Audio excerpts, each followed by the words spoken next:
અનંત ઉપકારી ચરમ તીર્થપતિ શ્રમણ ભગવાન મહાવીર પરમાત્માને યાદ કરીને એમને નમસ્કાર કરી અને આજના સેશનની શરૂઆત કરીએ. વ્યાખ્યાનનો નવો અંશ, નવું વ્યાખ્યાન ગઈકાલે ચાલુ કર્યું હતું, એનો પેજ હું શેર કરું છું. ત્યાંથી આપણે આગળ વધીએ. એક પ્રશ્ન ઉપર આપણે અટકેલા હતા. એ પ્રશ્નથી આપણે આગળનું એનું જે સમાધાન ગુરુ ભગવંતે આપેલું છે ત્યાંથી આપણે આગળ વધીએ.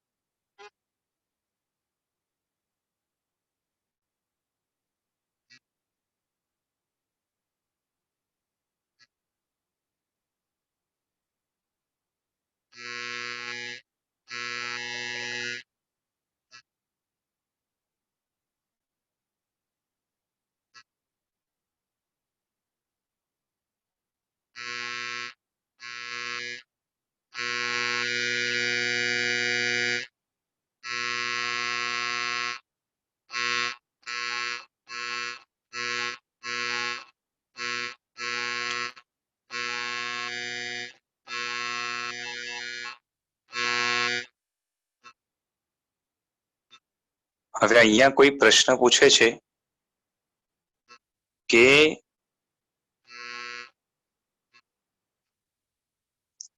મનનો માલિક તો આત્મા છે ને? તો સાહેબજી જવાબ આપે છે કે હા, મનનો માલિક આત્મા છે, પણ તમે માલિકી રાખી છે કે વેચી દીધી છે?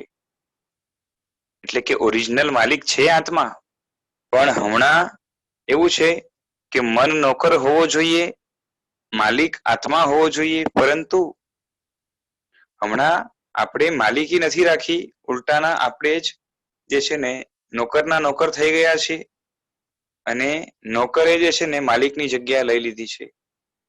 એટલે આપણે માલિકી રાખી નથી, વેચી દીધી છે, મનને માલિક બનાવી દીધું છે ને આપણે નોકર બની ગયા છે. જેમ આ કાળમાં મકાનના માલિકનું ભાડું આગળ ચાલે શું? બરોબર છે. મકાનનો માલિક હોય એને ભાડા ઉપર ઘર આપ્યું હોય અને એમાં ભાડુત રહેતો હોય, બરોબર છે. તો એમાં હવે ઘણી વાર તો શું થાય કે ભાડુત દાદાગીરી કરે કે ભાઈ તું મારી વાત નહીં માને ને આમ નહીં કરી આપે તો જે છે ને તને અમે ભાડું નહીં આપીએ, બરોબર છે. તો લુચ્ચો ભાડુત હોય તો આવું કરે. તો ભાડુત અત્યારે માલિક થઈને બેસી ગયા છે. અત્યારે તો સરકારના અમુક કાયદાને કારણે ભાડૂતને મજા છે, બરોબર છે. એક તો ભાડેથી રહે છે, એહસાન જેને ભાડેથી આપ્યું એ મકાન માલિકનો છે, બદલામાં એને પૈસા આપવાના હોય અને એને શું કહેવાય કે શુક્રિયા અદા કરવાની હોય, પરંતુ ઉલટાનું જે છે ને એનું મકાન જ જાણે પોતાનું હોય એ રીતે વર્તે, દાદાગીરી કરે. કેમ કે પૈસા માટે જે છે ને પેલાને જરૂરત છે માટે એ લેવા આવે છે અને કહી દે કે જે છે ને એ આટલા ટાઈમ પછી જ આવવાનું, આ ટાઈમે આવવાનું, નહીં તો પૈસા નહીં આપીએ, અને વધારે નાટક કરીશ તો પૈસા પણ નહીં આપીએ અને ભાગી જઈશું. અને ઘણા બધા કાયદા જે છે ને સરકારના પણ એવા છે કે આટલા ટાઈમ સુધી આ વ્યક્તિ ભાડેથી રહે એક જગ્યા ઉપર તો એ જે છે ને એ હવે એનું થઈ જાય. લગભગ 12-13 વર્ષનું કે કંઈક છે, એવું કંઈક કાયદો છે કે કોન્સ્ટન્ટલી એક જ જગ્યા ઉપર ભાડેથી એ વ્યક્તિ રહે તો એ જગ્યા એની થઈ જાય, બરાબર છે. એક્ઝેક્ટ મને ખબર નથી શું કાયદો હશે, પણ કંઈક આવું છે ખરું. એટલે જેમ ભાડૂત માલિક થઈ ગયા છે એમ જે છે ને તમારા જીવનમાં પણ માલિક કોણ? માલિકી તમે મૂળમાંથી ગુમાવી દીધી છે, માટે માલિક અને ભાડૂતનો તફાવત સમજો. જેનું ખરેખર ચાલે એ માલિક કહેવાય, અને ભાડૂત અથવા તો જે છે ને એનો ગુલામ કે નોકર જે પણ હોય એવું બધાએ એનું માનવાનું આવે. એટલે આપણી હાલત કેવી છે? તમારા દેહ, ઇન્દ્રિયો, મન ચાલે છે, પણ તમારી મરજી મુજબ ચાલે છે કે મનની મરજી મુજબ તમે ચાલો છો? બરોબર છે. એટલે આત્માની મરજી મુજબ શરીર, ઇન્દ્રિય અને મન ચાલે છે કે મનની મરજી મુજબ આત્મા ચાલે છે અને દેહ અને ઇન્દ્રિયને પણ કોને આપવું, શું આપવું, એ બધું પાછું મન નક્કી કરે. એટલે રિયલ માલિક જે છે ને મન છે. ક્યારેક ક્યારેક દેહ અને ઇન્દ્રિય વધારે જીદ કરે તો મને એની વાત માનવી પડે. એટલે ખરા અર્થમાં જે છે ને એ મન, ઇન્દ્રિય કે શરીર એ બધાનું જે છે ને ચાલે છે. એમાં વધારે મનનું ચાલે. પણ આત્માનું કઈ ચાલતું નથી. એટલે કંટ્રોલ પૂરેપૂરો જે છે ને આ લોકોએ લઈ લીધો છે. તમને ધર્મમાં પણ નડતર ઊભી થાય છે તેનું કારણ શું?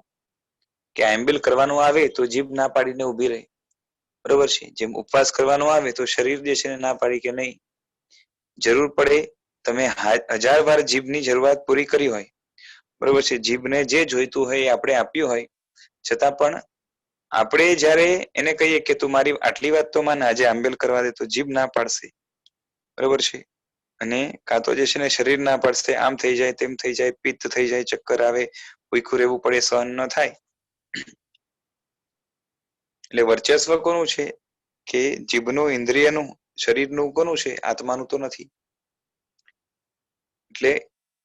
એટલે માલિક આત્મા હોવા છતાં પણ બધી શક્તિઓ આત્માની લાગે.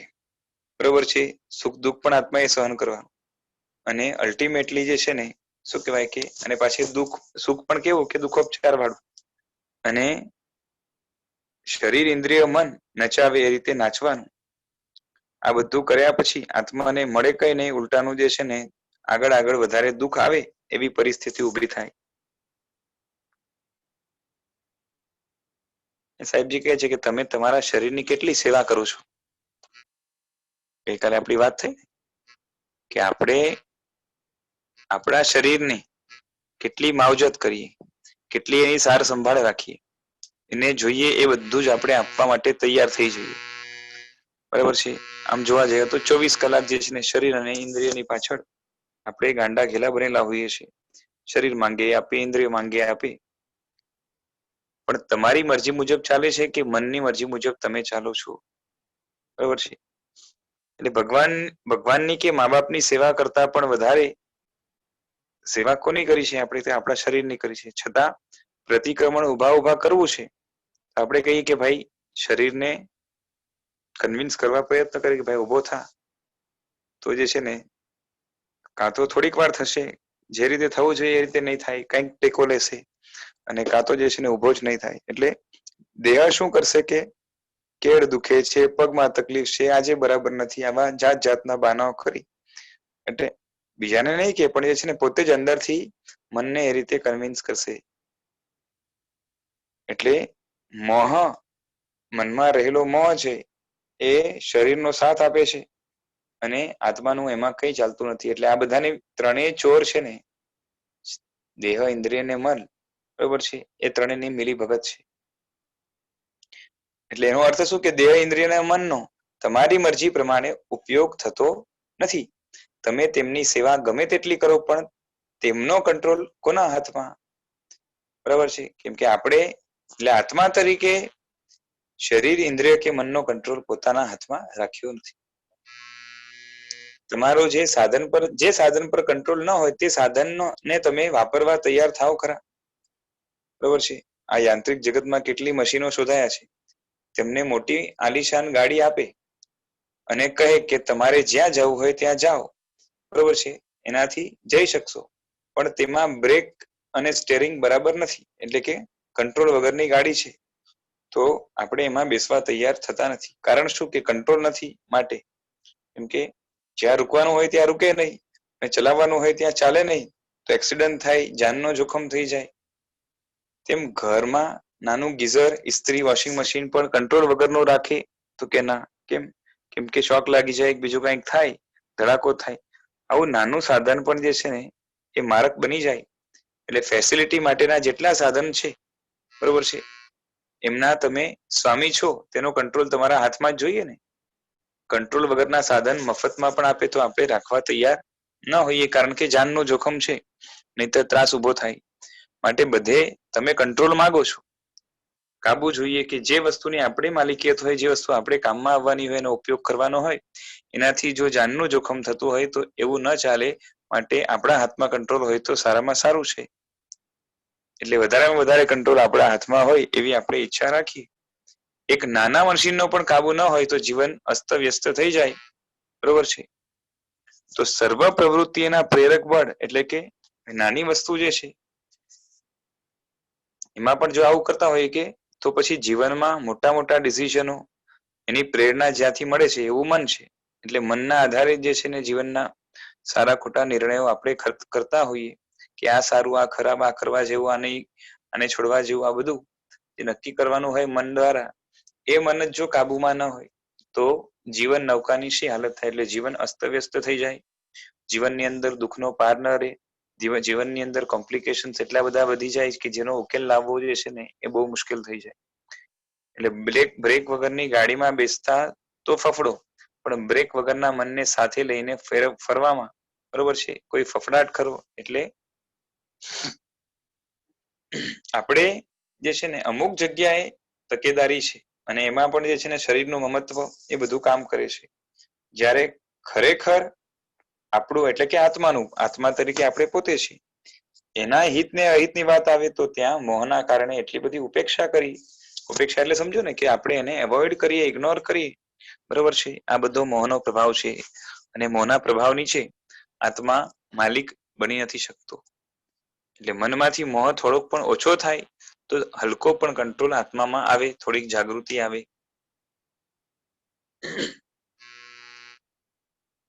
શું લખ્યું છે કે તમારે દેરાસરમાં 1 કલાક ભગવાન સાથે એકાકાર થવું છે. બરોબર છે કે ભગવાન સાથે આજે 1 કલાક જે છે ને શું કહેવાય કે એકાકાર એટલે સમજાય ને કે એક રૂપ થવું છે.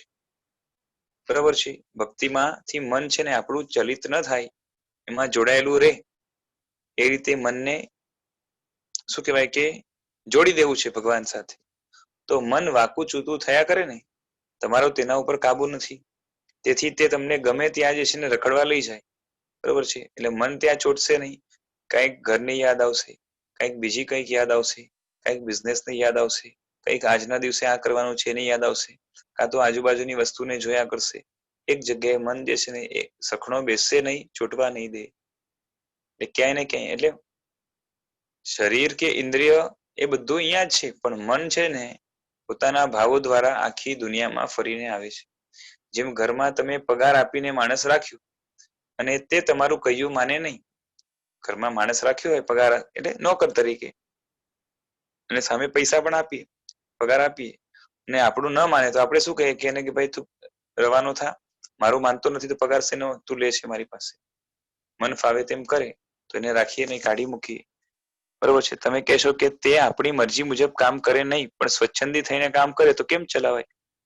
ભલે પછી તે આખો દિવસ કામ કરતો હોય પણ પોતાના હિસાબે કામ કરે, આપણે કહીએ એમ ન કરે. બરોબર છે. આવા કામગારને પણ રાખીએ નહીં. તેમ દેહ, ઇન્દ્રિય અને મન પુણ્યથી મળ્યા છે. આ માનવ ભવ, ઇન્દ્રિયો એ બધું પુણ્યથી મળ્યું છે. બરોબર છે. કેટલાકને આંખ નથી મળી, તમને આંખ મળી છે એટલે તમારામાં કંઈક શું કહેવાય કે એ હોશિયારીના કારણે નથી મળી. કે નાનપણમાં જે છે ને આપણે પોતે સ્માર્ટ બની અને સારામાં સારી આંખ લઈને જે છે ને પોતાના શરીરમાં લગાવી દીધી એવું નથી. આપણે જે આંખ મળી છે પોતાના નસીબથી, પુણ્યથી.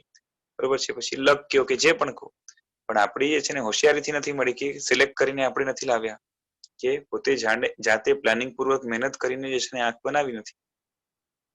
એટલે બુદ્ધિના કારણે નથી મળી, પરંતુ પુણ્યથી મળી છે. મળ્યા પછી અત્યાર સુધી કામ કરે છે તેમાં પણ જે છે ને આપણું પુણ્ય જ કારણ છે. જન્મ્યા ત્યારથી કિડની બરાબર ચાલે છે તેમાં પણ પુણ્ય કારણ છે. કિડનીના સ્પેશિયાલિસ્ટની પણ કિડની બગડતા વાર ન લાગે. બરોબર છે. એટલે હોશિયારીથી કિડની કામ ચાલે છે એવું નથી. હા, એને સાચવણી કરી શકીએ, એમાં બગાડ ન થાય એના માટે તકેદારી રાખી શકીએ. પણ કેટલી પણ તકેદારી રાખી હોય પણ જે છે ને ઘણી વાર એવું બને કે એ કિડની અચાનકથી કામ કરતી બંધ થઈ જાય. કારણ કે બચપનથી કાં તો નબળી મળી હોય અને કાં તો જે છે ને એવા પરિબળો આવી જાય જેના કારણે જે છે ને શું હોય કે ઘણી વાર તો જે છે ને મજબૂરીના કારણે જ પાપનો ઉદય હોય એટલે ખાવા પીવાનું છે એવું આવે જેથી કરીને કિડની વગેરે બગડે. એ બધું થાય.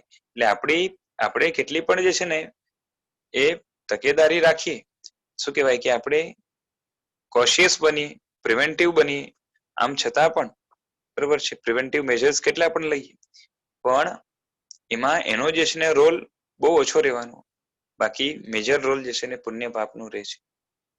એટલે કિડની મળી નથી હોશિયારીથી, સચવાઈ પણ છે મોટે ભાગે પુણ્યથી, થોડીક તકેદારી રાખવી પડે. એટલે આપણા હાથમાં હોય તો ક્યારે આપણે કિડની ના બગડવા દે, અને જે સ્પેશિયલિસ્ટ છે એને તો જે છે ને પ્રોપર ફંક્શનિંગ વગેરે એનું ખબર છે, એટલે એ તો સાવ ન બગડવા દે. પણ એની પણ કિડની બગડે છે, મતલબ હોશિયારીથી કાં તો જે છે ને ખાલી એને પ્રિવેન્ટ કરવાથી, અવોઇડ કરવાથી કે ઇગ્નોર કરવાથી, જેટલા એના કારણો છે એના કોઝિસને ટાળવાથી, બગડવાના જે કોઝિસ હોય, એક કિડની હંમેશા બચીને રહે એવું નથી.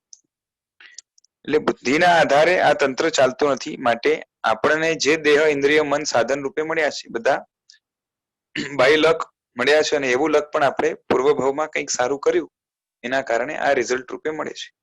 એમને એમ કોઈ વસ્તુ જે છે ને ટપકી નથી પડતી. 84 લાખ જીવ યોનિમાં, એટલે કે જીવોના જેટલા પ્રકારો છે ઉત્પત્તિ સ્થાનો તરીકે, એટલે ટોટલ જીવની જે વેરાયટી છે, આ સાધનો વિશેષ રૂપે આપણને આ ભાવમાં મળ્યા છે. બધા જીવોને જે છે ને આપણા જેટલું ડેવલપ મન નથી મળ્યું, અને એ આપણું સૌથી મોટી હાસિલિયત છે. બાકી આપણી જે સારી આંખ મળી છે, આપણા કરતા સારી આંખ બીજા ઘણા જીવોને મળી છે.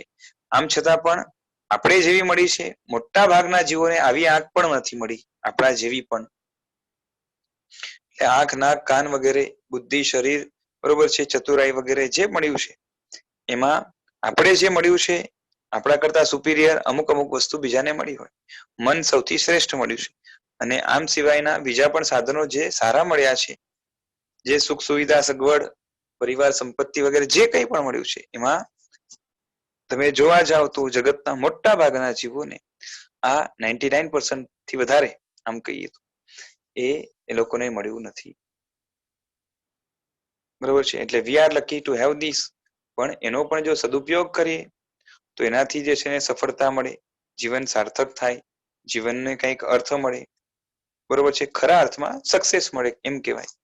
પણ આજ બધું જો વેડફી નાખીએ, નિષ્ફળ જવા દઈએ, જેમ તેમ જે છે એનો ઉપયોગ કરીએ, તો આ જ બધી વસ્તુ જે છે ને આપણે પણ બરબાદ કરે, અને દુનિયા માટે પણ એક જાતનો શ્રાપ કે કર્સ બની જાય.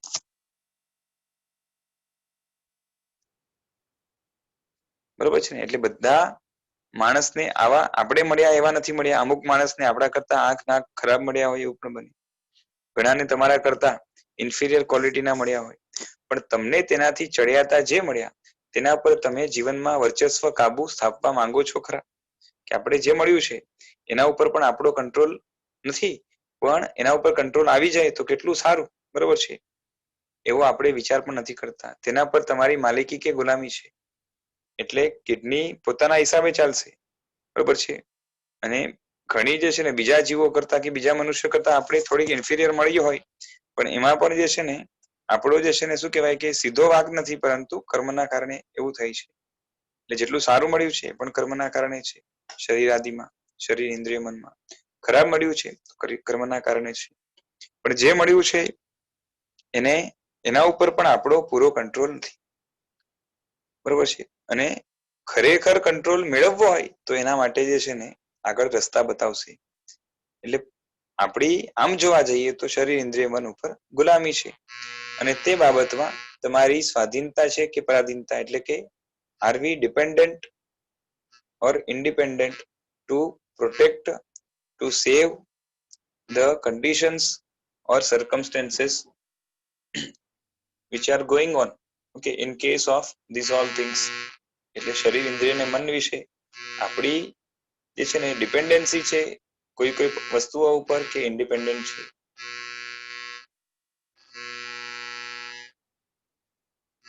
આ પેજ તો થઈ ગયું.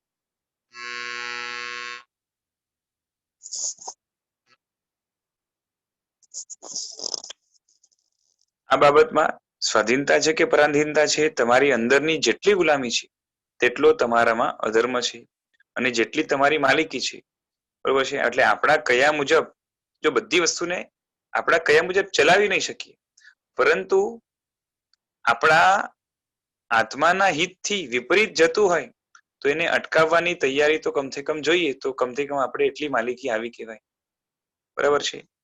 અને પૂરેપૂરી માલિકી તો આપણા હાથમાં હમણાં નહીં આવે, પરંતુ હું ગુલામ છું એવું તો પેલા ઓળખાવું જોઈએ, અને પછી મારે માલિક થવું છે શરીર ઇન્દ્રિય મનનું, એવો સંકલ્પ પ્રણિધાન કે એવો જે છે ને શું કહેવાય કે ફર્મ ડિસિઝન જોઈએ, બરોબર છે. અને there should be readiness to have શું કહેવાય કે optimum possible possession on all these things. એટલે આપણા કંટ્રોલમાં આવવું જોઈએ આ બધું, બરોબર છે. એવો કમસે કમ જે છે દ્રઢ નિર્ણય જોઈએ, એ નિર્ધાર જોઈએ, અને પછી ધીરે ધીરે કરીને આ બધાને પોતાના કાબુમાં લેવાનું આવે, બરાબર છે. ધર્મ તમારી શક્તિ, વ્યક્તિત્વ, તમારા ગુણો, તમારી સ્વતંત્રતા તમને પાછા આપવા માંગે છે. કે ધર્મનું કામ શું, બરાબર છે. આપણે સ્ટાર્ટિંગમાં શું જોયું કે ધર્મ શું કરે કે શરીર ઇન્દ્રિય મન એના આપણે ગુલામ છીએ, તો એ ગુલામમાંથી મુક્ત કરવા માટે ધર્મ છે. હવે આગળ અહીંયા હજી લાંબી વ્યાખ્યા શું કરી, ડિફાઇન કર્યું કે ધર્મ શું કરવા માંગે છે કે તમારી જેટલી શક્તિઓ છે તમારાથી છીનવાઈ ગઈ છે કાં તો દબાઈ ગઈ છે, એ પાછી આપવા માંગે છે. તમારું જે ઓરિજિનલ પર્સનાલિટી, વ્યક્તિત્વ, આત્મા તરીકે છે એ દબાઈ ગયું છે કર્મના કારણે, એ તમને પાછું આપવા માંગે છે. તમારા ગુણો છે જે દબાઈ ગયા છે અથવા તો વિકૃત થઈ ગયા છે, એટલે કે તમારામાં રહેલા જેટલી ઓરિજિનલ ક્વોલિટીઝ છે એ શરીર ઇન્દ્રિય મનના કારણે, કર્મોના કારણે, કષાયોના કારણે એ બધા ગુણો જે છે ને સપ્રેસ થઈ ગયા છે, શું કહેવાય કે સાવ ક્રિપલ્ડ થઈ ગયા છે, અને સાથે સાથે જે છે ને શું કહેવાય કે ટ્વિસ્ટ થઈ ગયા છે. એ બધા ગુણોને ઓરિજિનલ ફોર્મમાં એ સ્વતંત્ર કરવા માટે, બહાર લાવવા માટે, પાછા આપવા માટે, આ બધી પરાધીનતામાંથી મુક્ત કરવા માટે, અને તમારી પોતાની એટલે આત્મા તરીકેની બધી સ્વતંત્રતા, સ્વતંત્ર એટલે સમજ્યા ને કે આખું તંત્ર પોતાના હાથમાં હોય, એટલે આત્મા જે ધારે એ કરવા જે છે ને સમર્થ હોય એવા પ્રકારનો આત્મા થઈ જાય, અને કોઈનો ગુલામ ન રહે. આ બધું જ પાછું આપવા માટે ધર્મ છે. એટલે તમને મોટા બનાવવા માંગે છે, કેમ કે જે ડિપેન્ડન્સ છે, ડિપેન્ડન્ટ વ્યક્તિ છે એ કેવા છે, નાના ગણાય, હીન ગણાય, અને જે ઇન્ડિપેન્ડન્ટ છે એની પાસે જે છે ને શક્તિઓ, પોતાનો માલિકી ભાવ એક્સપ્રેસ કરવાની જે છે ને તાકાત રહેલી છે. એટલે ખરા અર્થમાં માલિકી એ જ છે. એટલે જેમ નોકરને દુનિયામાં પણ નાનો ગણાય અને માલિક મોટો ગણાય, તો જ્યારે આપણે પોતાની ઇન્દ્રિય, શરીર અને મનના માલિક થઈ જશું તો જ ખરા અર્થમાં જે છે ને આપણે મોટા બન્યા ગણાશું, બરાબર છે. આજે મારે એકલું બોલવાનું લાગે છે.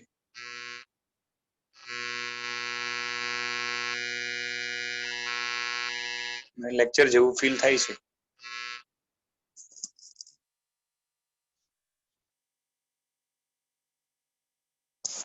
ચલો જાગો છો એટલું તો કહી દો કે સન્ડે નો થાક છે ને ઉતર્યો નથી દિવસનો. જાગે છે બધા. તો સારું, એ તો શું છે કે ઓનલાઈન ચાલુ કરી દીધું ને પછી ઊંઘી ગયા. ઘણા તો બેડ ઉપર સાંભળતા હોય ને તો સાંભળતા સાંભળતા સુઈ જાય.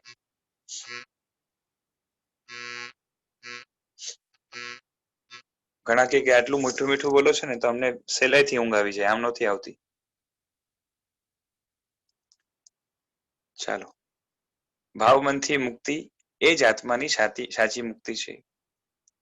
કેમ કે જો કાલે જ આપણે જોયું ને કે ઇન્દ્રિય છે કે શરીર છે આમ સીધું નુકસાન નહીં કરે, પરંતુ ઇન્દ્રિય અને શરીર જ્યારે મનમાં રહેલો જે મોહ છે ને એના ઇન્ફ્લુઅન્સથી રોંગ ડિસિઝન જ્યારે મન લઈને શરીર, ઇન્દ્રિય, મન આત્માને ગુલામ બનાવે છે, બરોબર છે, ત્યારે આત્મા જે છે ને પોતાની માલિકી ગુમાવી બેસે છે. ઇન શોર્ટ, આપણે ઊંધા રવાડે ચડાવનાર કોણ છે તો કે ભાવ મનની અંદર રહેલો મોહ. ગઈકાલે આપણી વાત થઈ ને કે ભાવ મનમાં જે મોહ રહેલો છે, બરોબર છે, અંદર એટલે મોહ બોલો કે ભાવ મન બોલો, આમ જોવા જાય તો એક અર્થમાં જ છે, કેમ કે જે કચરો છે એ મોહરૂપ જ છે. એટલે ભાવ મનમાં કુસંસ્કારો, ખરાબ વાસનાઓ કે ખરાબ જે છે ને પરિણામો જે અંદર સ્ટોર થયેલા છે એ જ ભાવમનનો અસ્તિત્વ છે. એટલે ભાવમન નું એક્ઝિસ્ટન્સ છે જેના આધારે છે એ ભાવમનથી આત્મા મુક્ત થઈ જાય. એટલે ટૂંકમાં કહીએ તો મોહથી મુક્ત થઈ જાય એ જ આત્માની સાચી મુક્તિ છે. કારણ કે મોહના કારણે જ બધા બંધનો છે. મોહના કારણે જ બીજા પણ કર્મો બંધાય છે. મોહના કારણે જ જે છે ને એ શરીર, ઇન્દ્રિય, મન આ બધાના બંધનો એ કર્મબંધ થયા એના કારણે આવીને ચડ્યા છે. એટલે મૂળ બંધન હોય કાં તો સંસારનું બીજ હોય, કારણ કે જેટલા બંધન છે બધા બંધનમાં શું કહેવાય કે પાયામાં જે વસ્તુ છે એ છે મોહ. એટલે મોહ તૂટે એટલે બાકી બધા બંધનો ધીરે ધીરે પણ તૂટવાના ચાલુ થાય. અને મોહ જ્યારે પૂરું તૂટી જાય પછી બાકી બધા બંધનો બહુ સમય રહી શકતા નથી. દાખલા તરીકે કોઈ ઝાડ હોય, બરોબર છે, હવે ઝાડના જે છે ને મૂળિયાને કોઈ કાપી નાખે કે કાઢી નાખે કાં તો મૂળથી ઉખેડી નાખે પછી એ ઝાડ મરી જાય એવું નથી, પરંતુ ટકશે નહીં વધારે. અને હવે એ જે છે ને શું કહેવાય કે લાંબો સમય જીવી નહીં શકે, બરાબર છે. એટલે મૂળિયા સાફ થઈ જાય, ખલાસ થઈ જાય, કાઢી નાખવામાં આવે, બાળી નાખવામાં આવે પછી એની જે છે ને કે શાખાઓ કે પાંદડા કદાચ 2 પાન વધારે પણ ઉગે, પણ વધારે ઉગે છતાં પણ એની લાઈફ હવે જે છે ને મર્યાદિત થઈ ગઈ છે. કેમ કે હવે એ મૂળિયા નહીં હોવાના કારણે જમીનથી અલગ કરી દીધું, મૂળિયા પણ સાફ થઈ ગયા, બરોબર છે, એમને એમ પડ્યું છે ક્યાંક. તો એનામાં છે ને કદાચ 2-4 દિવસ ફળ ફૂલ પણ આવશે, થોડાક દિવસ સ્ટ્રોંગ ઝાડ હોય તો થોડાક વધારે દિવસ આવે, આમ છતાં પણ ઝાડની હવે બહુ લાઈફ નથી રહી. એ જ રીતે બધા બંધનો, બધી જ ડિપેન્ડન્સી એ બધાનું મૂળ હોય કોઈ તો એ આ મોહ છે. મોહ ખતમ તો બાકી બધા બંધનો હવે બહુ સમય નહીં ટકી શકે.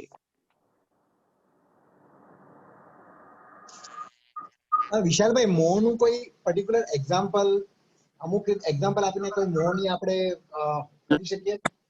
હા, કરી શકીએ. જો મુખ્યત્વે છે ને મુખ્ય રીતે મોહ એ 2 પ્રકારનું હોય છે, બરોબર છે. ઘણા લોકો નવા હશે, ખબર નહીં હોય, પણ પૈસા નહીં, બરોબર છે. મોહ છે એ 2 પ્રકારના હોય છે. એક મોહ એ ભાઈ જેનો છે ને માઇક ઓન છે, અહીંથી ઓફ કરી દઉં છું. હા,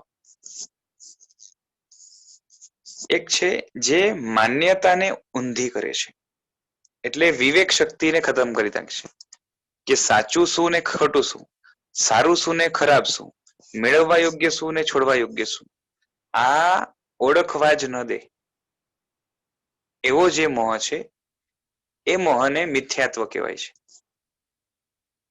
ઓકે, દાખલા તરીકે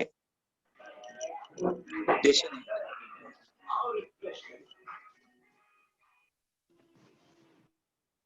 ફોર એક્ઝામ્પલ કે શરીર એ જ હું છું, બરાબર છે, અને શરીર મારાથી જુદું નથી.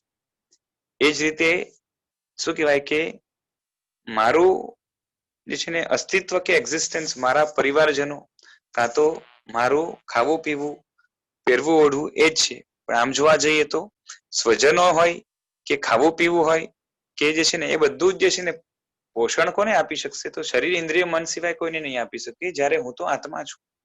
તો આવું વિવેક ન થવા દેનાર કોણ છે? આવું સ્પષ્ટ જ્ઞાન થવા ન દેનાર કોણ છે? તો કે આ મિથ્યાત્વ છે. કે મિથ્યા એટલે ખોટું અને મિથ્યાત્વ એટલે ખોટાપણું, બરોબર છે. એટલે અંદરમાં જે વસ્તુ સામે આવે એનું જે છે ને ખોટું સ્વરૂપ બતાવે, બરોબર છે. જેમ કે પૈસા મેળવવા યોગ્ય જ છે, બરોબર છે, હંમેશા આના વગર તો ન જ ચાલે.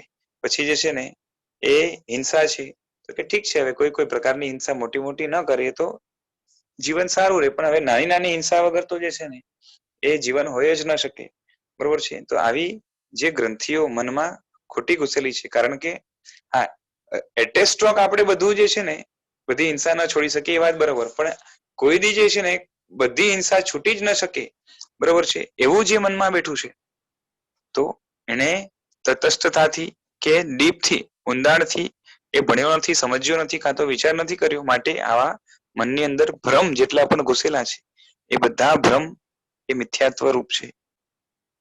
અને આવા તો કેટલાય ભ્રમો લઈને આપણે ફરીએ છીએ. જેમ મોટા ભાગના જીવો એવા છે જે સંસારના જે સુખ છે એમાં જ સુખ માને છે, આના સિવાય બીજું કોઈ સુખ ન હોય, ભૌતિક સુખ સિવાય કોઈ સુખ હોય એવું કોઈ વિચારવું પણ ન હોય. અને ભૌતિક સુખ એ પણ ખરેખર દુઃખના ઉપચાર રૂપ છે, ઓરિજિનલ સુખ નથી, કાં તો કલ્પના રૂપ છે એવું પણ વિચાર્યું ના હોય, માટે એને તો સુખ સુખ જ લાગે. એટલે આવા તો કેટલા ભ્રમો અલગ અલગ પ્રકારના છે. એ જેટલા પણ ભ્રમ છે, ભ્રમ એટલે સમજ્યા ને કે જેવું છે એના કરતા જુદું દેખાય, બરોબર છે, એવા જેટલા પણ મનની અંદર ખોટી ફિલોસોફીઝ, ખોટા થોટ્સ, ખોટી માન્યતાઓ, ખોટા ભ્રમો જે ઘૂસેલા છે એને મિથ્યાત્વ કહેવાય. અને એ આમ જોવા જઈએ તો સૌથી મોટામાં મોટું પાપ છે અને મોહનો પેલો પ્રકાર છે, બરોબર છે. અને મોહનો જે બીજો પ્રકાર છે એને કષાય કહેવાય. મોહનો જે બીજો પ્રકાર છે એક મિથ્યાત્વ છે અને બીજું છે કષાય. હવે એ કષાય એટલે શું? તો કે રાગ દ્વેષ અને એમાંથી પેદા થતા જેટલા પણ ભાવ છે. રાગ દ્વેષ એટલે કે આકર્ષણ અને અપાકર્ષણ. એટલે કોઈ વસ્તુ ગમે છે એને રાગ કહેવાય, કોઈ વસ્તુ કે કોઈ વ્યક્તિ કે કોઈ પરિસ્થિતિ, બરોબર છે, કોઈ અવસ્થા એ જે પણ ગમે છે એને રાગ કહેવાય. અને કોઈ વસ્તુથી નફરત છે, બરોબર છે, એને દ્વેષ કહેવાય. અને આના પછી આમાંથી જ અલગ અલગ કોમ્બિનેશન્સ થી અલગ અલગ પ્રકારના કષાયો બીજા પણ પેદા થાય. રાગ દ્વેષની આખી ફોજ થાય, બરોબર છે. ક્રોધ છે, માન છે, માયા છે, લોભ છે, બરોબર છે. તો એમાં કઈ ને કઈ જે છે ને એટ્રેક્શન કાં તો ડિસ્ટ્રેક્શન એ બધું રહેલું છે. ડિસ્ટ્રેક્શન નહીં કહેવાય પણ શું કહેવાય, રિપલ્શન એક જાતનું એ રહેલું છે. તો આવું જે પણ છે રાગ, જેમ ક્રોધ છે તો ક્રોધમાં સામેવાળાથી જે છે નફરત છે એ વ્યક્તિ ન જ જોઈએ. પછી માન છે તો એમાં પોતાનું જે છે ને અભિમાન છે, પોતાને બીજાથી ઊંચો માને છે અને બીજાને પોતાથી નીચો માને છે. એટલે બીજો પોતાની તોલે ન આવી જાય એવા પ્રકારની જે છે ને એના મનની અંદર નફરત ભરેલી છે. એટલે એક જાતનો દ્વેષ પણ છે અને પોતાની પ્રગતિનો જે છે ને એમાં રાગ પણ છે. અને આવું જુદું જુદું ભરેલું છે. પછી આ જ રીતે હાસ્ય છે, રતિ છે, અરતિ છે, ભય છે, શોક છે, દુર્ગંછા છે, બરોબર છે, ઊંચ નીચપણું. પછી જે છે ને અલગ અલગ પ્રકારના ભોગ ભોગવવાની ઈચ્છાઓ છે. પછી શું કહેવાય કે ઈર્ષા છે. પછી જેને કહેવાય ને કે સ્વાર્થ છે. તો આ બધામાં જે છે ને આ બધાની અંદર રાગ દ્વેષ એના અલગ અલગ પ્રકારો તો એના કોમ્બિનેશન અલગ અલગ પ્રકારના રહેલા છે. આવું તો ઘણું બધું છે.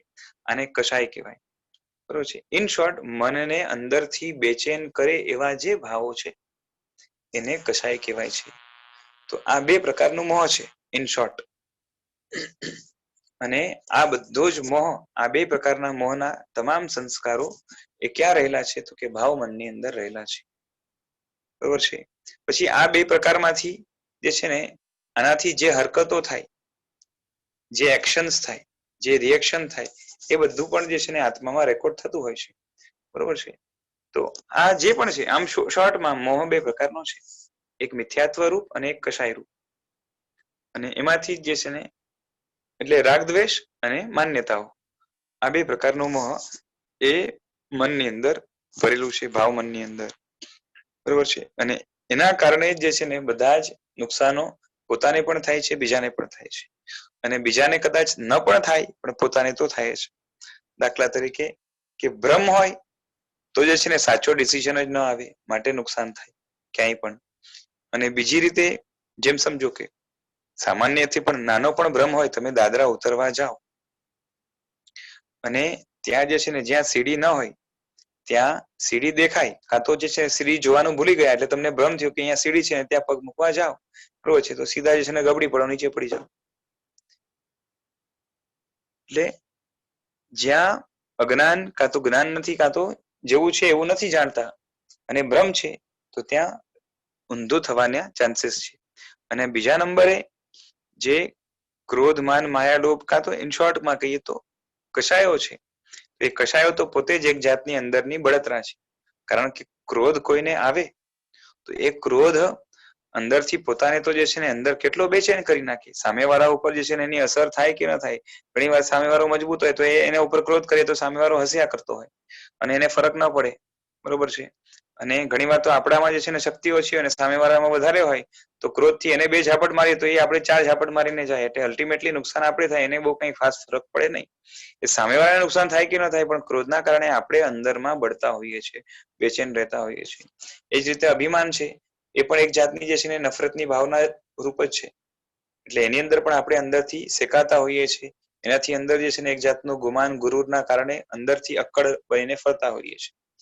અને એના કારણે અંદરથી એક જાતની એ પણ બેચેની છે જ. એવી રીતના માયા છે તો માયાની અંદર તો કેટલું બધું પ્લાનિંગ આવે. બરોબર છે. કેમ કે માયા એટલે આમ જોવા જઈએ તો જેવું છે એના કરતા જુદું બતાવવાની કાં તો દર્શાવવાની એ જે પ્રક્રિયા છે એના માટે જે પ્લાનિંગ લાગે એ બધું માયામાં આવશે. સમજાય છે ને?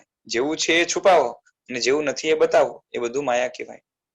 પછી લોભ છે, લાલચ છે એક જાતની, તો એ પણ જે છે ને લાલચ, આપણે પણ જે માણસ બહુ ઘણો લાલચી હોય બરોબર છે તો આપણે શું કહીએ કે આ લાલચી છે અને એટલે લાલચને આપણે સારું માનતા જ નથી. ખાલી એટલું છે કે જે છે ને નાની નાની લાલચ હોય એને આપણે જે છે ને બહુ ધ્યાન નથી આપતા. બહુ મોટી લાલચ હોય તો આપણે કહીએ કે આ તો લાલચુ માણસ છે. બરોબર છે. અને એમાં પણ કારણ છે કે નાની નાની લાલચમાં જો આપણે શું કહેવાય કે એને ખરાબ કેવા કે ચિતરવા માંડીએ તો એમાં તો પછી આપણો પણ નંબર લાગી જાય ને. એટલે આપણે મોટી મોટી લાલચની આપણે નિંદા કરશું કે આ લાલચી છે, લાલચી છે. બાકી જોવા જઈએ તો લોભ, લાલચ એ બધું જે છે ને આમ અંદરનો રાગનો ભાવ, ક્લિષ્ટ ભાવ અને અંદરથી પોતાને બેચેન કરનાર ભાવ છે. એમાંથી જ આકાંક્ષાઓ, ઈચ્છાઓ વગેરે બધી પેદા થાય છે. તો આવા જે પણ ભાવ લેશો બરોબર છે એ બધા કેવા છે તો અંદરથી આત્માને બાળે છે, માટે એને કશાય કહેવાય છે. એટલે આ 2 પ્રકારનો મોહ છે મુખ્યત્વે. અને એ મોહ અંદરથી આત્માને સતત પીડે છે. એની સતત પીડા છે આત્માની અંદરથી. એના કારણે જ આત્મા શેકાય છે. ક્યારેક રાગ, દ્વેષ, ક્રોધ, માન, માયા, લોભ કઈ ને કઈ ચાલુ હોય. બધામાંથી એક બે છે ને કામ કરતા જ હોય. આમ એક ટાઈમે એક કામ કરતો હોય. પણ એ છે કે બધા અંદરની એક જાતની પીડા છે અને એના કારણે અંદરની સ્વસ્થતા, અંદરની શું કહેવાય કે રિલીફ ના ભાવો જે હોવા જોઈએ, અંદર એક શાંતિ હોવી જોઈએ, એ નથી મળતી. ખ્યાલ આવી ગયો? એટલે ભાવ મનમાં આ બધા જ જે છે ને કશાયો, એના સંસ્કારો અને માન્યતા સંબંધી એટલે કે મિથ્યાત્વ એટલે ઊંધી માન્યતા કે ભ્રમ એ બધું અંદર પડ્યું છે ભાવ મનમાં. અને એમાંથી તોડવાનું સૌથી પહેલા ભ્રમને છે અને પછી જે છે ને કશાયને તોડવાનું છે. પણ એમાં પણ થોડોક ક્રમ છે એવો કે પેલા કશાયને થોડાક નબળા પાડવા પડે, ઢીલા કરવા પડે અને પછી જ જે છે ને મન સ્વસ્થ થાય થોડુંક. અને એના કારણે વિચારવા માટે માણસ થોડોક સક્ષમ થાય અને થોડોક વિચાર તો થાય તો ભ્રમ તૂટે. અને પછી ભ્રમ તૂટ્યા પછી જે છે ને બાકીના કશાયોને સાફ કરતો કરતો અલ્ટિમેટલી એ છે ને બધા જ કશાયોને મૂળમાંથી ઉખેડી નાખે અને બધા ભ્રમોને પણ મૂળમાંથી ઉખેડી નાખે. એટલે આત્મા ત્યારે વિતરાગ થયો કહેવાય. અને વિતરાગ થઈ જાય એ આત્મા જે છે ને પછી અંદરથી બિલકુલ બેચેન ના હોય, પરમ શાંતિનો અનુભવ કરતો હોય. શાસ્ત્રમાં એને ઉપશમ રસનો ભોગતા કીધો છે. અને આમ જોવા જઈએ તો એનું જ નામ જે છે ને ચારિત્ર છે. એનું જ નામ પરમ ચારિત્ર, યથાખ્યાત ચારિત્ર, અનંત ચારિત્ર, સ્વરૂપ રમણતા, આ બધા શબ્દો એની માટે શાસ્ત્રમાં આપ્યા છે. અને ત્યાં પરમ તૃપ્તિનો અનુભવ થાય છે. અને એના પછી એ બાકીના કર્મો જે છે ને થોડાક ટાઈમ રહે છે અને પછી આત્મા મોક્ષે પહોંચી જાય છે. કેમ કે મૂળ જે હતું એ સાફ થઈ ગયું, મોહ નીકળી ગયો, આત્મા વિતરાગ થઈ ગયો. એટલે મૂળ સાફ થઈ ગયું એટલે રૂટ્સ ગયા. હવે માત્ર સ્ટેમ બ્રાન્ચીસ રૂપ બીજા કર્મો રહ્યા છે. એ થોડોક ટાઈમ રહેશે, પોતાનું કામ કરશે અને પછી એ પણ સમાપ્ત થઈ જશે. અને આત્મા હંમેશા બધા કર્મોથી મુક્ત થઈ અને એ છે ને સ્વતંત્ર, હંમેશા માટે પૂરેપૂરો સ્વતંત્ર થઈ જશે. કોઈ પણ જાતના બંધન નહીં હોય અને અંદરમાં રહેલી બધી જ અનંત શક્તિઓ એને સતત ભોગવ્યા કરશે. Okay, so I hope I have answered your question.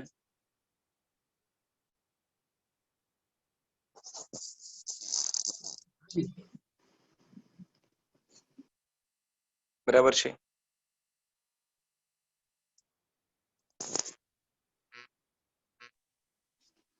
પણ આ જે પાર્ટિસિપન્ટ્સ છે ને હાજી. એ એટલા હોશિયાર છે હા, કે એમને કોઈ ચીજમાં કોઈ ડાઉટ જ નથી. તો સારું કહેવાય. એટલે તમે હવે કટાક્ષમાં બોલો છો કે ખરેખર જે છે ને બિરદાવો છો? કોઈને કોઈ જ ડાઉટ નથી હોતા, બધું સમજી જાય. બરોબર છે. હું સમજાવું છું એટલું સારું છું, બરોબર ને? હું તમારી તારીફ કરું કે એમની તારીફ કરું મને ખબર નથી. સાચી વાત છે, સમજાવો છો સરસ. સરસ સમજાવો છો. હા, એટલે 2-3 જણાને સમજાય છે, બાકી કાં તો ઊંઘી ગયા છે કાં તો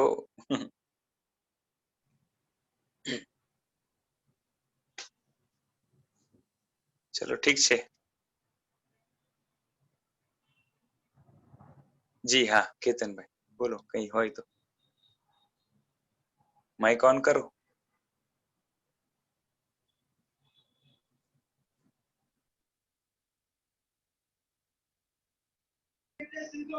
સમજાય છે મને? હા હા હા જી ઠીક છે.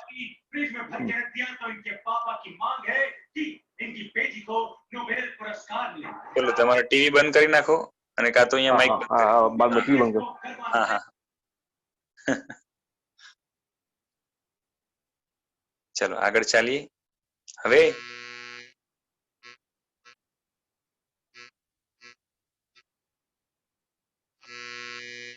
અત્યારે ઇન્દ્રિય મન સહિત દેહનો કઈ ત્યાગ કરવાની વાત નથી, બરોબર છે? કે હમણાં આપણી એવી જે છે ને આપણા પાસે કોઈ તાકાત જ નથી આમ પણ કે ઇન્દ્રિય મન કે દેહને હંમેશા માટે જે છે ને છોડી દઈએ.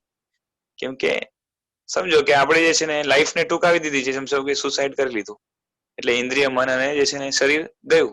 પણ એનાથી જે છે ને થવાનું કઈ નથી, કારણ કે આપણા કર્મના કારણે પાછું નવું શરીર ઇન્દ્રિયને મન મળવાની છે. એટલે એનો છુટકારો આ રીતે થઈ શકે એમ નથી, બરોબર છે? ગ્રેજ્યુઅલી ટેક્ટફુલી સાધના ધર્મ માર્ગમાં આગળ વધીને શરીર ઇન્દ્રિય મનને જે છે ને ધીરે ધીરે જીતતા જવું પડે અને અંતે એનો ત્યાગ થાય, બરોબર છે? અને એમાં પણ હમણાં જે છે ને એક ઝાટકે બધું છોડી દેવાનું નથી, પણ કંટ્રોલ આપણા હાથમાં આવવો જોઈએ, થોડોક પણ.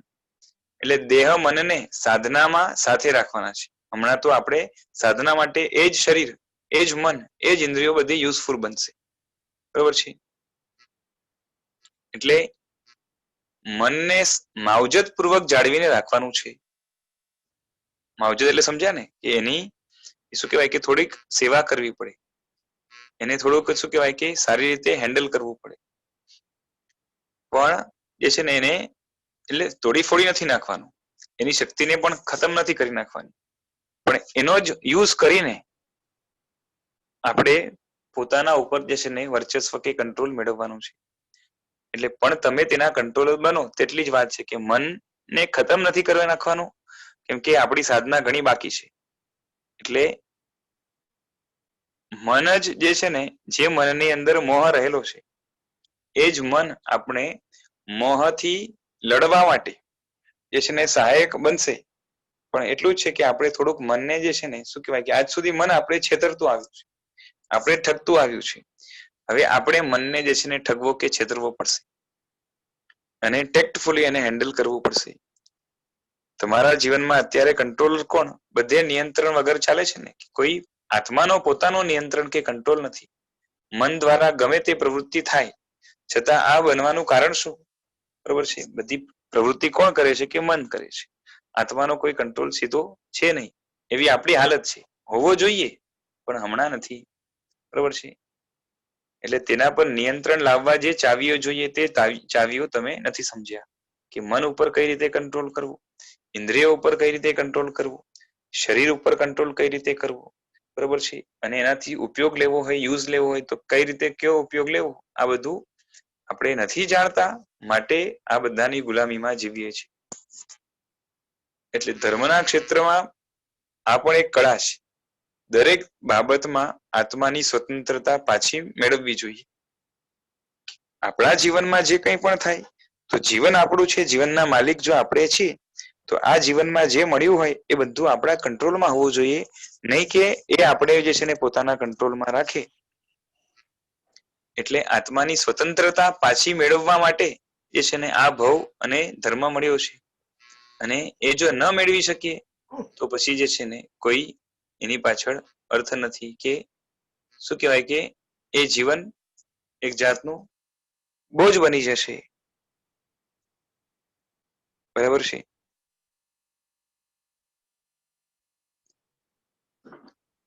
સમજાય છે ને? એક જ વાત ફરી ફરીને એટલા માટે આવે છે કારણ કે આપણે કંટ્રોલની વાત છે, કે આપણે દબાયેલા છીએ, પરાધીન છીએ. એ ખ્યાલમાં રહેવો જોઈએ કે હું જે છે ને, મને એમ લાગે કે હું સ્વતંત્ર છું, મને બધા જ સુખ મળે છે, મારું પુણ્ય આટલું છે, પરંતુ આપણે ખરેખર જીવીએ છીએ ગુલામીમાં આ શરીર, ઇન્દ્રિય અને મનની. એ આપણે ખ્યાલ આવવો જોઈએ, અને કંટ્રોલ આખે આખું એના હાથમાં આપણે આપેલું છે.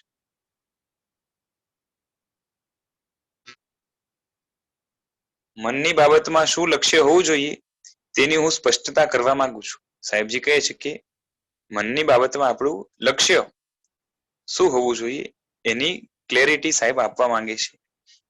આપણે ભાવ મનનું થોડું સ્વરૂપ પાસા જાણ્યા વિચાર્યા, પણ લક્ષ્ય શું?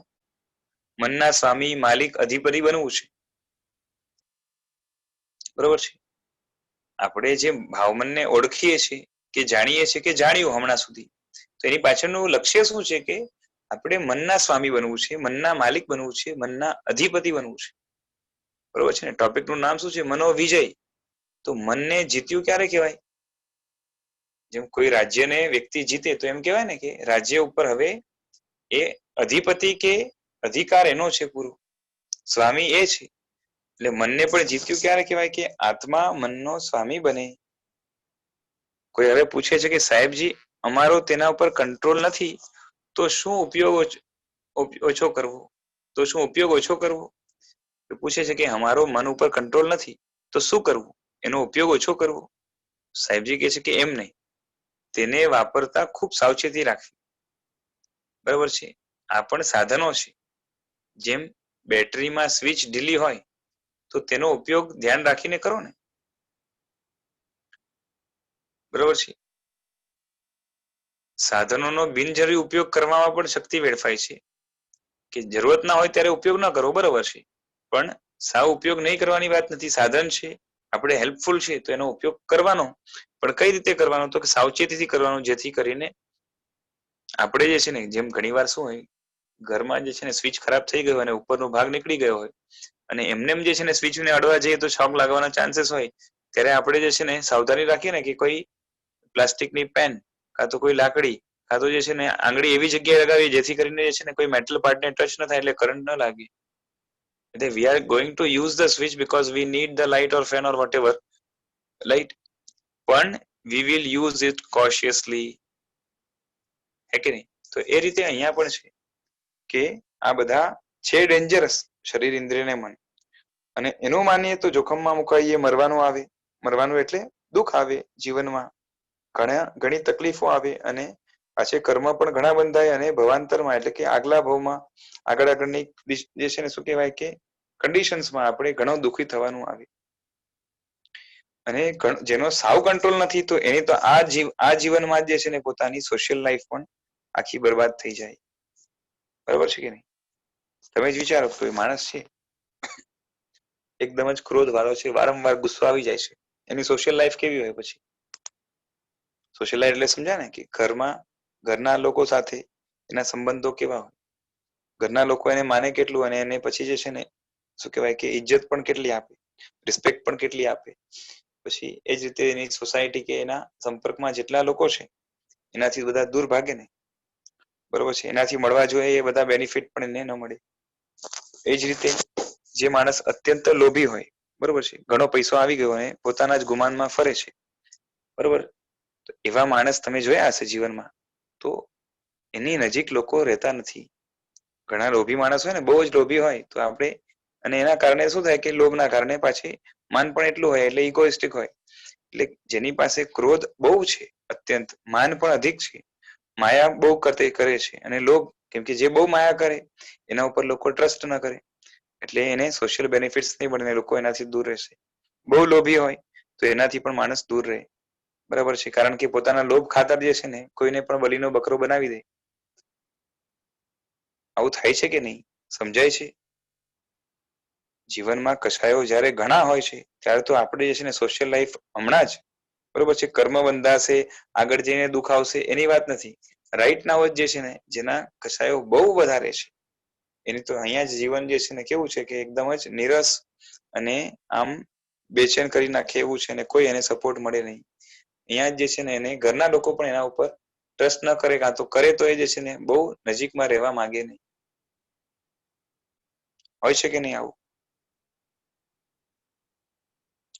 એટલે કશાયો સારા નથી જ અને એ બને એટલા ઓછા કરીએ તો આપણા જીવનમાં જ સુખ શાંતિ ઘણી મળે. લોકોને પણ આપણે વાલા કે પ્યારા લાગીએ અને એનાથી સોશિયલ બેનિફિટ્સ પણ એટલા જ મળે, લોકોનો સાથ પણ એટલો મળે અને જીવન અહીંયાનું પણ સારું રહે અને ઓછા કશાયના કારણે સારા ભાવો થવાના પણ ચાન્સીસ વધી જાય, પુણ્ય બાંધવાના ચાન્સીસ, ધર્મમાં પ્રગતિ થવાના ચાન્સીસ, ઇન્ટરનલ ડેવલપમેન્ટ થવામાં ચાન્સીસ, સ્પિરિચ્યુઅલ જે છે ડેવલપમેન્ટ થવામાં ચાન્સીસ, પછી મેન્ટલ કે શું કહેવાય કે ઇન્ટેલેક્ચ્યુઅલ ડેવલપમેન્ટ થવાના ચાન્સીસ. એટલે વિચાર કરો કે ખાલી કશાયો ઘટવાથી આપણા જીવનની અંદર રાઈટ ના હોય આ જીવનમાં જ કેટલા બધા બેનિફિટ્સ છે અને પુણ્ય બંધાય એના કારણે પરભવ પણ સુધરે. એટલે આ મોહ છે એને થોડોક પણ ઓછો કરો તો એનાથી એના લાભ મળવાના તમને આ જીવનમાં જ ચાલુ થઈ જાય. બરોબર, એટલે યુઝ જે મન મળ્યું છે એનો યુઝ કરવો પણ કેવો કરવો કે સાવચેતીથી કરીએ તો એના જે છે ને બેનિફિટ્સ કે લાભ ઘણા મળી શકે એમ છે.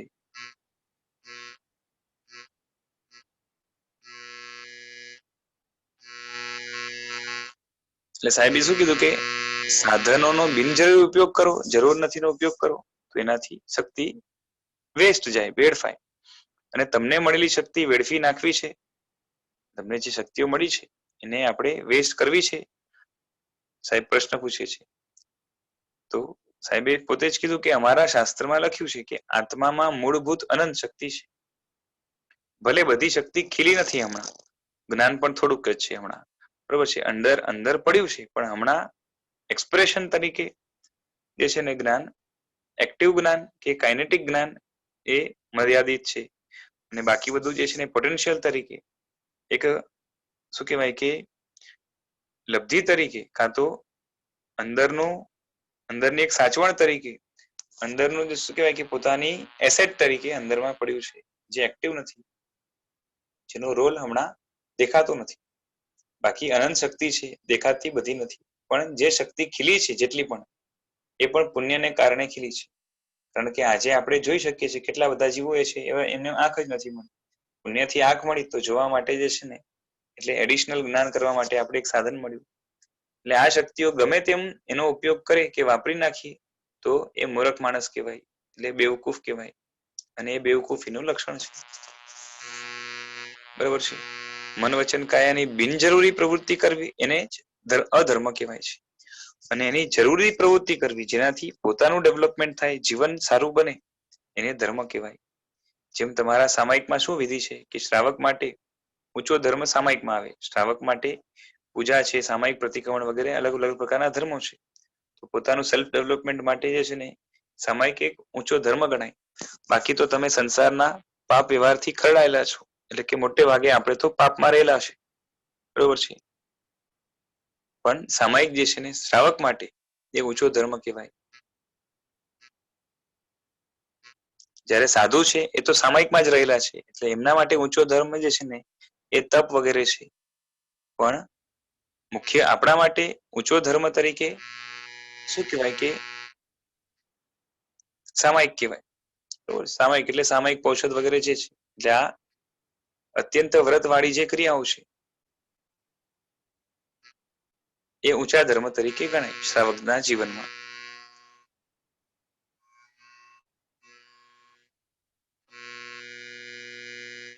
તમે સામાયિકમાં બેસો પછી તમારાથી વગર કારણે ઉઠાય નહીં, વગર કારણે ઉઠો તો પાપ લાગે. કઈક કારણ છે, બરોબર છે, કઈક કારણ એટલે કયું કારણ? ધર્મના કારણ.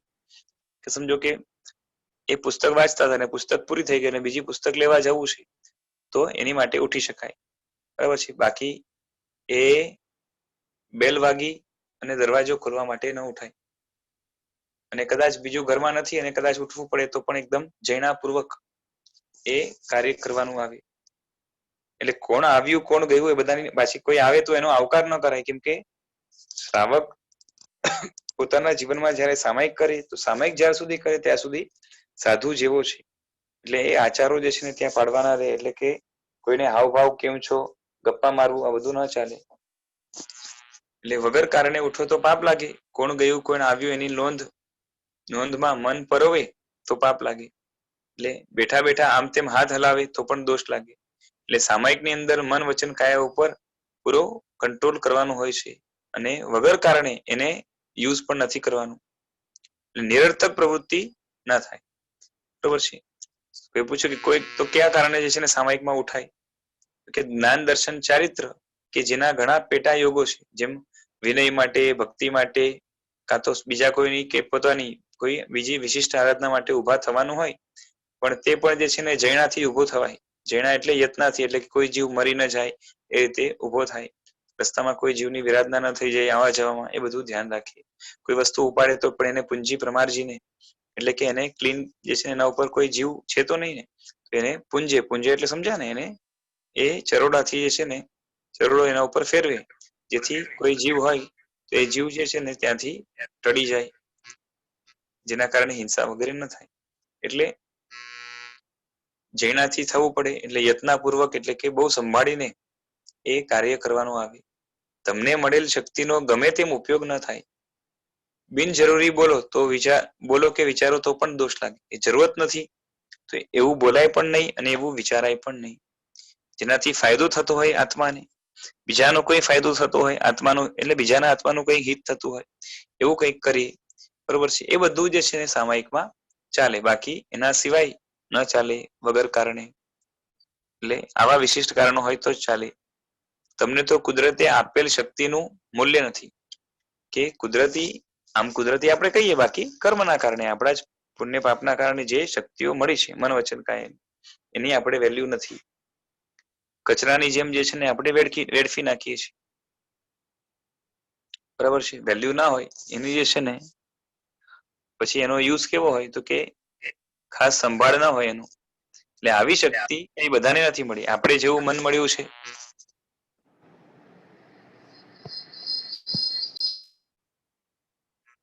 જેવા પ્રકારનું મન આપણે મળ્યું છે એવું બધા જીવોને મળ્યું નથી. આમ છતાં પણ આપણે એની વેલ્યુ કે છે ને, શું કહેવાય કે કિંમત નથી. બરાબર છે. અને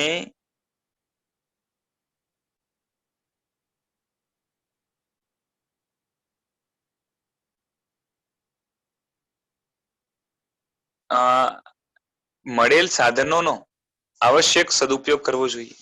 કે જેટલા સાધનો પણ મળ્યા છે એનો પણ ઉપયોગ કરવાનો આવે તો કેવો કે જરૂરત પૂરતો, અને એ પણ કરવો તો કેવો કરવો કે સદુપયોગ કરવો.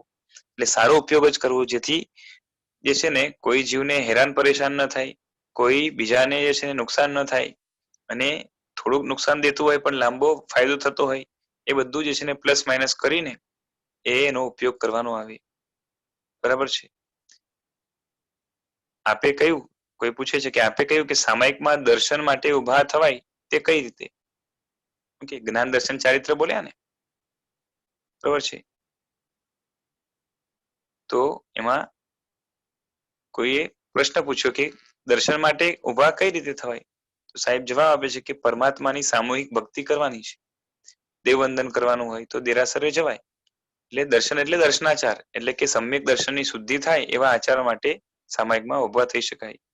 બરોબર છે. પછી મર્યાદાઓ આવે, કે જેમ સમજો કે ભક્તિ ભાવના ચાલતી હોય દેરાસરમાં, સામાયિક લઈને ગયા તો ત્યાં જે છે ને કે શું કહેવાય, એ બીજા તાળીઓ વગાડે તો સામાયિકમાં તાળીઓ ન વગાડી શકાય, ઢોલક ન વગાડી શકાય, નાચી ન શકાય. આ બધું રહેવાનું છે. બરાબર છે. માત્ર જે છે ને ચૈત્યવંદન, દેવવંદન, એ બધી જે ભક્તિ સ્વરૂપે જે ક્રિયાઓ છે એ કરી શકાય. જેમ ગુરુની વ્યાવચના કારણે, ભક્તિના કારણે વિનય તરીકે પણ જે છે ને સાથે જઈ શકો છો. કે કોઈ ગુરુની વ્યાવચ કરવી છે, પગ દાબી દેવા છે, કાં તો દવા આપવાની છે, ભક્તિ કરવાની છે, કોઈ વિનય કરવાનો છે, એના માટે જે છે ને સામાયિકમાં બેઠા છો અને ગુરુ ભગવંત આવ્યા તો ઉભા થવાય વિનય માટે, આવો પણ કહેવાય. તેમ શાસ્ત્ર ભણાવનાર પાસે પણ જઈ શકો છો જ્ઞાન માટે. કોઈ શાસ્ત્ર ભણાવતા હોય તો સામાયિકમાંથી ઉભા થઈને ત્યાં જઈને બેસી શકાય જ્યાં શાસ્ત્ર ભણાવાતા હોય. આ બધું જે છે ને આવશ્યક હોય તો જે છે ને સામાયિકમાં ઉભા થઈ શકાય.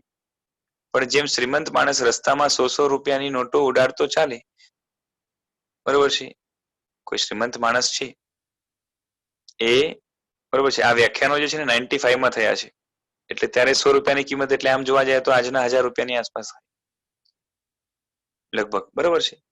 એટલે કોઈ શ્રીમંત માણસ હોય ને રસ્તામાં જે છે ને 100 નહીં, એટલે આજની તારીખમાં સમજો કે 1000, જો કે 1000 ની નોટ જ નથી રહી. આપણે આપણી ભાષામાં કહીએ તો 2000, ચલો ને, તો 2000 ની નોટ ઉડાવતો ચાલતો હોય રસ્તામાં જે છે ને, બરોબર છે, તો આવી રીતના ચાલે તો જે છે ને ખલાસ થઈ જાય. તો એવી રીતના આપણે મળેલી શક્તિઓ આપણે એને વેડફી નાખીએ છીએ, ખતમ કરી દઈએ છીએ, એનો સદુપયોગ તો નથી કરતા, પરંતુ જે છે ને દુરુપયોગ કરીને કાં તો જે છે ને એને આઈડલ રાખીને એનો જે છે ને એનાથી બેનિફિટ જે મેળવવું જોઈએ આપણે મેળવી શકતા નથી. જો કે સમાજમાં કોઈ આવો મળશે નહીં, ઓકે, કે જે છે ને આવી રીતના 2000 ની નોટ નાખે, પણ 2000 ની નોટ કરતા પણ ઘણું કિંમતી એવું આપણા જીવનમાં ટર્નિંગ પોઈન્ટ લાવી શકે, જીવનની આખી વેલ્યુ બદલાવી શકે, જીવનને રફે દફે થતું અટકાવીને જીવનને સાચે માર્ગે લઈ જાય અને આદર્શ જીવન બનાવે, જેનું જે છે ને બીજા અનંતા જીવો અનુકરણ કરશે એવું જીવન બનાવવા માટે મદદરૂપ આ શરીર ઇન્દ્રિયને મન અત્યંત કિંમતી મળેલા એની આપણે કિંમત નથી. અને માટે એને આપણે મન ફાવીએ તેમ જે છે ને એનો ઉપયોગ કરીએ છીએ, બરોબર છે.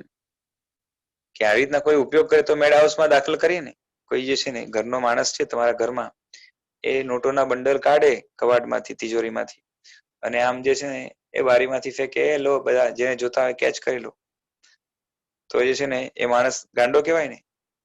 પછી એને કેવું પડે તો કે ના હું તો ઉડાવીશ, તો એને પછી પાગલખાને જે છે ને દાખલ કરવો પડે. પણ કોઈ આવું વર્તન કરે તો આપણે ગાંડો લાગે ને, ચક્રમ લાગે.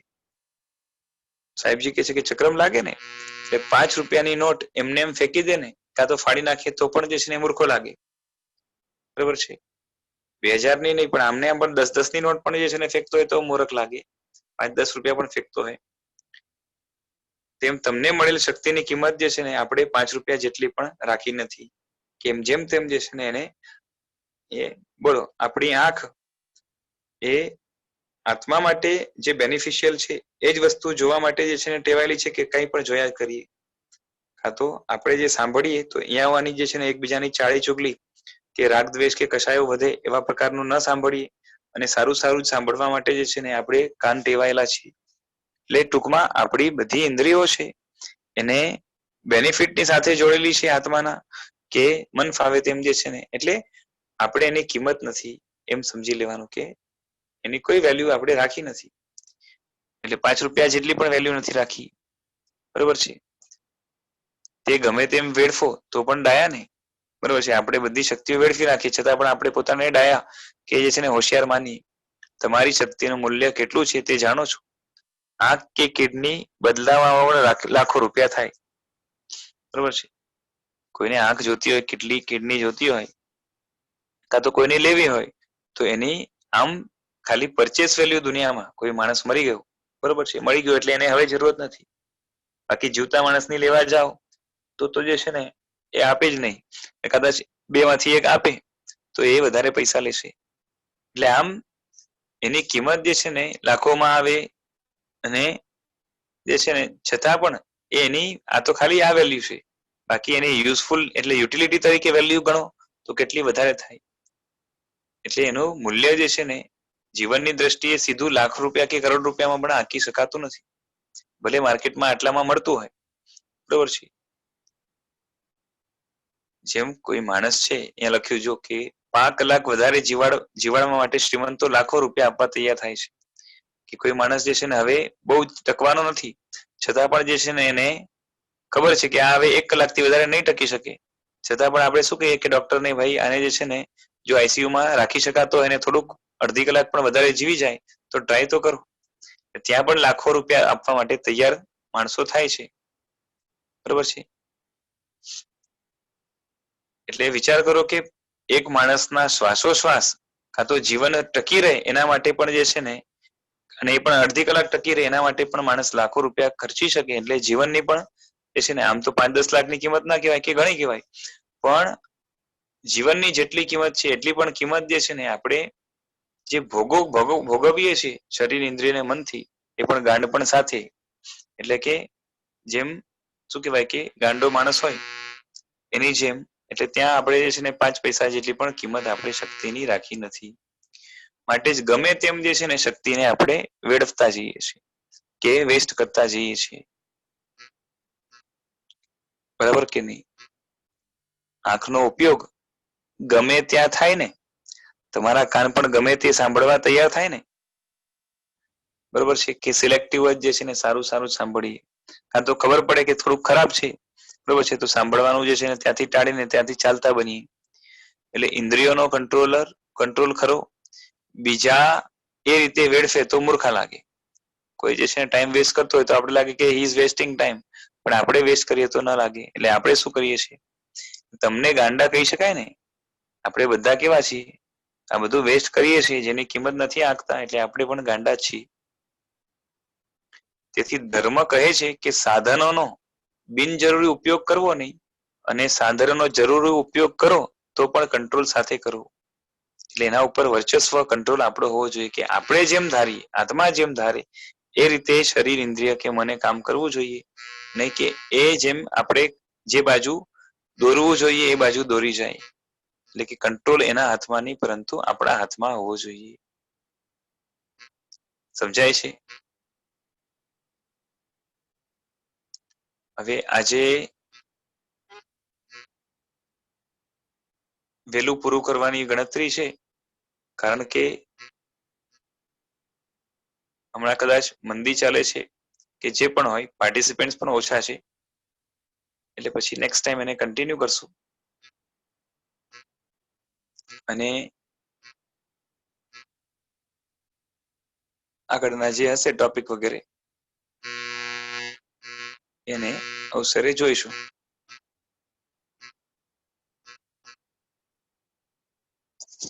બરાબર છે. એટલે આ રીતે મેન તો હવે માલિકી ભાવ છે એની વાત ચાલે છે કે આપણે કંટ્રોલર તરીકે પોતાને રાખીએ, પોતાને મૂકીએ કે if we are controlling our senses, our body, our mind, then the controller, if soul or spirit, okay, if it is controller, એટલે આપણી અંદરની પ્યોરિટી છે એ મન ઇન્દ્રિય અને શરીરને કંટ્રોલ કરે છે, તો આપણે ખરા માલિક કહેવાય. અને એવી માલિકિયત આવી જાય તો જે છે ને આપણું કામ થાય, અને એનાથી જ આગળ જઈને બધા જ બંધનોથી મુક્તિ મળે અને સ્વતંત્ર સુખની અનુભૂતિ થાય. બરાબર છે. હવે આજના વિષયમાં કોઈને કંઈ પૂછવાનું હોય તો ઠીક છે, નહીં તો પછી આપણે આજનું સેશન આજે રાખીએ છીએ, પછી ને આગળ કન્ટિન્યુ કરશું.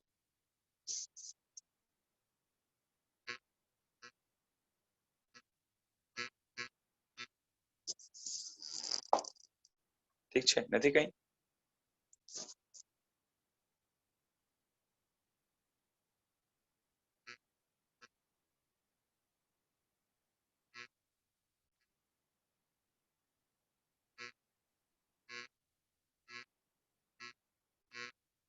હમણાં તો જોડાનારા પણ છે ને આમ ઓછા દેખાય છે ક્યાંક. લાગે લાસ્ટ સન્ડે ના પણ એવું કંઈક હતું, સેટરડેઝ ના હોય છે, ફરક પણ પડે ને, સેટરડે ના ફ્રી હોય, સન્ડે ના છુટ્ટી હોય, એટલે પછી થોડુંક મોડે ને પછી ઉઠવાનું